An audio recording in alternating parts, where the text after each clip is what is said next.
fenêtre sur l'emploi pour parler du moral des chefs d'entreprise, mais pas n'importe quel secteur.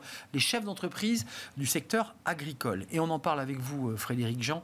Vous êtes vice-président délégué de la Fédération nationale des entrepreneurs d'été de... EDT, Entrepreneurs des territoires. Des territoires. Et vous êtes à la tête de la Fédération Bretagne, président de Bretagne, directeur d'une entreprise bretonne. Alors, directeur d'entreprise bretonne dans le monde agricole, et vous êtes prestataire des agriculteurs, et vous leur faites leurs récoltes, leurs épandages. Tout à fait. Mais bras m'en tombent, c'est-à-dire qu'il y a une prestation de service dans le monde agricole sur ce type d'activité. Bien sûr.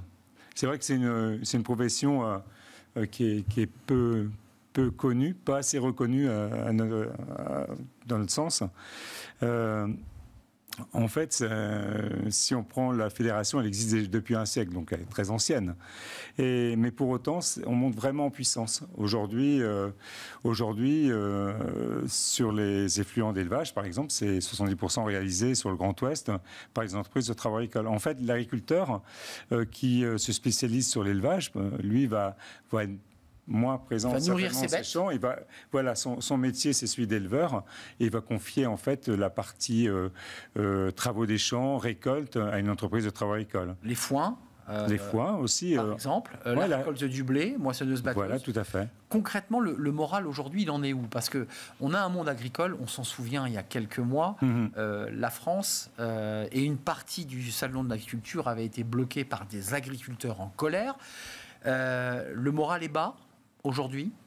Le moral est d'autant plus bas que la météo s'y mêle. Hein.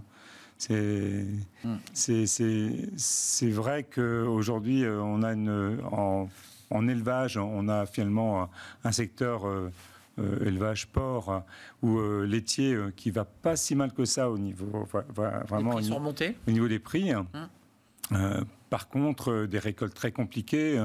On a au niveau climat, si on prend de novembre 2023 à mai 2024, sur le Grand Ouest, par exemple, on a eu 1 millimètre à tomber toutes les 48 heures. Ce qui abîme évidemment les grains, qui abîme les plantes et qui crée moins de volume. À tout niveau. Et puis c'est surtout qu'on n'a pas pu semer en temps et en heure. On a la récolte de céréales sur l'ensemble de la France a été très très compliquée, décalée. En plus, à partir du moment où on ne sème pas en temps et en heure, on a des rendements bien inférieurs. Donc moins de surface, moins de rendement. Et puis en plus, là pour le coup, des cours en céréales complètement baissiers. On nous annonce une crise justement sur le niveau des cours et donc une grande tension. Vous qui êtes des prestataires donc, de services du monde agricole, tout ça va avoir un effet domino sur vos activités, j'imagine, non?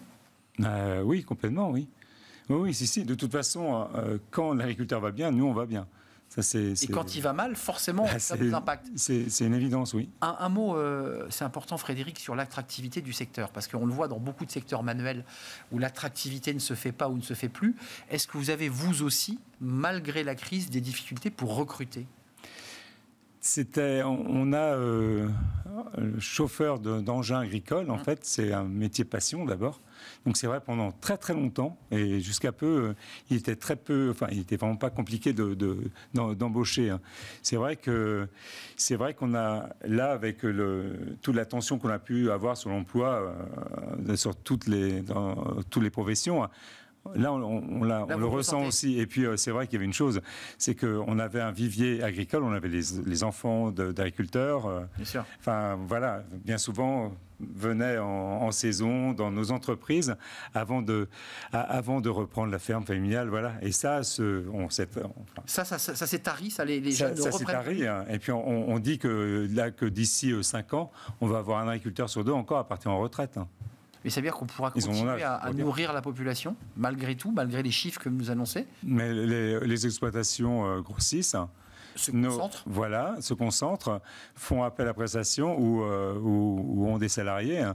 Mais l'appel à prestation, si on prend la Bretagne, en équivalent temps plein, tous les 5 ans, nos entreprises, en moyenne, gagnent un équivalent temps plein, un salarié. Donc, il y a un basculement de l'activité de la ferme vers les activités de sous-traitance, les vôtres. Combien de collaborateurs vous avez? Combien de salariés vous avez dans votre boîte?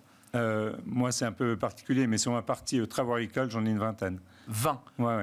Pour 50 salariés, parce que je fais aussi les travaux publics. D'accord, donc il y a du travaux publics engins traditionnels, mais aussi 20 qui sont exclusivement dédiés à la ferme. Au moment où on se parle, là, vous avez des salariés qui sont sur les routes ou qui sont dans les champs. Qui sont dans les champs, ouais. Et à qui vous allez donc envoyer une facture à l'agriculteur qui les a utilisés. Voilà, c'est exactement ça. Donc ce sont vos salariés et l'agriculteur leur donne des ordres avant de nous quitter. Est-ce qu'il a capacité, parce qu'il ne peut rien leur dire à ses salariés?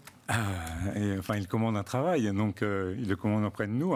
Mais en même temps, nos salariés, et c'est tout l'intérêt aussi de la profession, nos salariés sont de vrais représentants de nos entreprises. Et derrière, le contact se fait forcément avec l'agriculteur et l'information également. Merci Frédéric Jean d'être venu nous éclairer, d'avoir fait tout ce chemin de Bretagne à la tête d'une entreprise justement de sous-traitance auprès du monde agricole. Et vous êtes le président Bretagne de la Fédération nationale des entrepreneurs des territoires. Merci de nous avoir rendu visite. Merci à vous. Merci de votre fidélité, évidemment. Merci pour tous vos messages sur les réseaux sociaux. Je vous dis merci, à très bientôt. Merci à Angel à la réalisation. Merci à Héloïse au son. Et merci à Nicolas Juchat, bien entendu. Je vous dis à très bientôt. Bye bye.